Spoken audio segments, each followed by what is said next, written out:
পড়ুয়াদের যে মারধর করা হয়েছিল সেদিন আপনারা জানেন, যেদিন সংসদ মার্চ অভিযান ছিল সেদিন পুলিশের লাঠিচার্জ একেবারে সংসদ ভবনের সামনে, তা নিয়ে কেন্দ্রীয় স্বরাষ্ট্রমন্ত্রীকে এই হচ্ছে রাহুল গান্ধীর পাঠানো চিঠি, যেখানে তিনি বলছেন এই পড়ুয়াদের ওপর বর্বরোচিত হামলা, সেখানে এই নির্দেশটা দিল কে?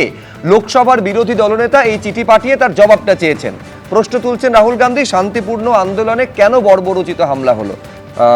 সতেরোপাদি না, দিল্লিতে যেটা হয়েছে সেটা নিয়েও সেন্ট্রাল গভর্নমেন্ট উত্তর দিয়েছে, এবং রাহুল গান্ধী সেই আন্দোলনে কি করছিল সেটাও আমি ঠিক জানি না, উনি ঠিক কোন লেভেলের ছাত্র বা কত বয়সে। এরকম পরিস্থিতির প্রয়োজনই পড়তো না। গতকাল যেখানে ধর্মেন্দ্র প্রধান ইস্তফাটা দিলেন সেটা যদি 20 দিন 25 দিন আগে দিতেন এই পরিস্থিতি তৈরি হতো না। কিসের অপেক্ষা করছিলেন? না না, সেটা তো সেন্ট্রাল গভর্নমেন্টের ডিসিশন, সেটা রাহুল গান্ধী বলবে বলে তো হবে না। রাহুল গান্ধী সারা দেশ বলছে, সারা দেশের যুব সমাজ বলছে। আমি সুমন রায়চৌধুরীকে থামালাম, আমি সতেরোপাদি। তুমি আমার সময় কথা বলবে না, সতেরোপাদি আমি কোনো গুন্ডামি করিনি, আমার সময় কথা বলবে না, একদম বলবে না। না, তুমি আমার সময় কথা বলবে না। তোমার রাহুল গান্ধী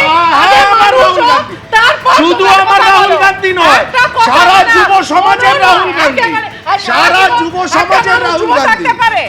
যে সময় সেন্ট্রাল গভর্নমেন্ট মনে করেছে যে তার রেজিগনেশন দেওয়া দরকার, মানে সেন্ট্রাল, আপনি বলছেন সতেরোপাদি, তার মানে সেন্ট্রাল গভর্নমেন্ট এইটা মনে করেছে যে যে আন্দোলনটা চলছে আন্দোলনটা দানা বাঁধতে পারবে না, ফলে আন্দোলন হওয়া মানে ইস্তফা দেওয়ার পরিস্থিতি তৈরি হবে না, এইটা মনে করেছিল কেন্দ্র সরকার। না, সেন্ট্রাল গভর্নমেন্ট এরকম কিচ্ছু মনে করেনি। সেন্ট্রাল গভর্নমেন্ট অলওয়েজ, বিজেপি সরকার সমস্ত সময় একটা রেসপন্সিভ সরকার, সমস্ত সময় মানুষ যেরকম চায় আমরা চেষ্টা করি সেই ধরনের রেসপন্স করতে। কেন্দ্র সরকার তার মানে মনে করছিল এই 20 জন 21 জন তারা আত্মঘাতী হবেন, 70 জনকে পেটানো হবে, এইটার অপেক্ষা করছিল কেন্দ্র সরকার। একেবারেই কাউকে পেটানোর কথা ওঠেনি, কোনো পেটানোর কথা প্ল্যানও করা হয়নি, কিন্তু যেভাবে যে সিচুয়েশন ওখানে, তাহলে আমি বলছি সেদিন অভিযোগগুলো মারাত্মক। সতেরোপাদি, প্যালেট গান ইউজ করা হয়েছে, ছররা গুলি ছোড়া হয়েছে, সেম কাইন্ড অফ স্লোগান।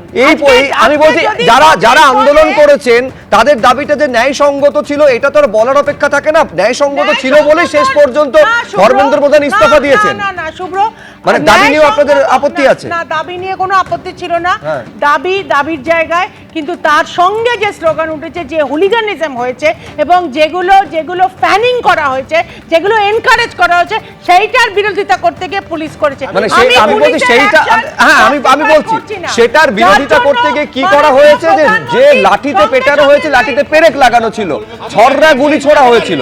হ্যাঁ সুমন দা একদম সঙ্গে সঙ্গে লাইভ খুব ভালো করে উনি অ্যাপোলোজাইজ যা করার করেছে। সুমন রায়চৌধুরী, সব সময় আমি একটা কথা বলি, দেখুন কে ছাত্র নয়, তার চেয়ে বড় কথা হচ্ছে গণতন্ত্রে যেরকম সরকার পক্ষ আছেন, প্রধানমন্ত্রী আছেন, তেমনি বিরোধী দলনেতার একটা রোল থাকে, বড় রোল থাকে। সে সারা জীবন যুব থাকতে পারে না।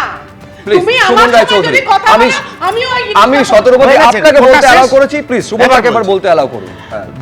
বিরোধী দলনেতা কৃষক আন্দোলনে কৃষকদের পাশেও দাঁড়াতে পারে। কৃষক সেজে, প্লিজ সুমন দা আপনি কন্টিনিউ করুন।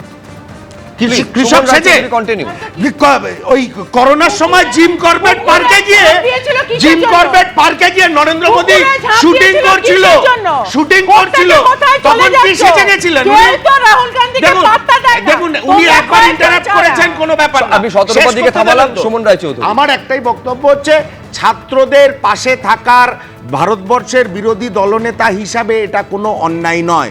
ওনাকে নিজেও পুলিশ ম্যানহ্যান্ডেল করেছে, হা হা হা হা করে হাসছেন আপনি, আপনাদের লজ্জা হওয়া উচিত।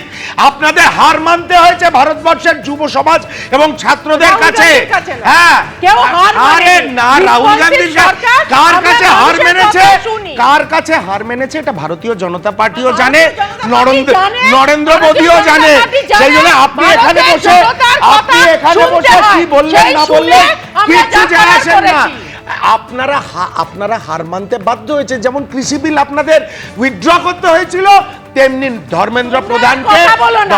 কংগ্রেস যা করে গেছে, বছর বছর তোমরা কথা রেজিগনেশন বলো না। দিতে হয়েছে। আমরা It's কথা a না। defeat. আমি আবার এই প্রশ্নটা থাকবে যে ধর্মেন্দ্র প্রধান গতকাল ইস্তফা দিলেন, এই সিদ্ধান্তটা যদি আগে নেওয়া হতো তাহলে সেদিনের 20 জুলাইয়ের ওই ঘটনার সাক্ষী আমাদের হতে হতো না, যেভাবে পুলিশ লাঠিচার্জ করে এতগুলো পড়ুয়াকে একেবারে হাসপাতালে পাঠিয়ে দিয়েছে।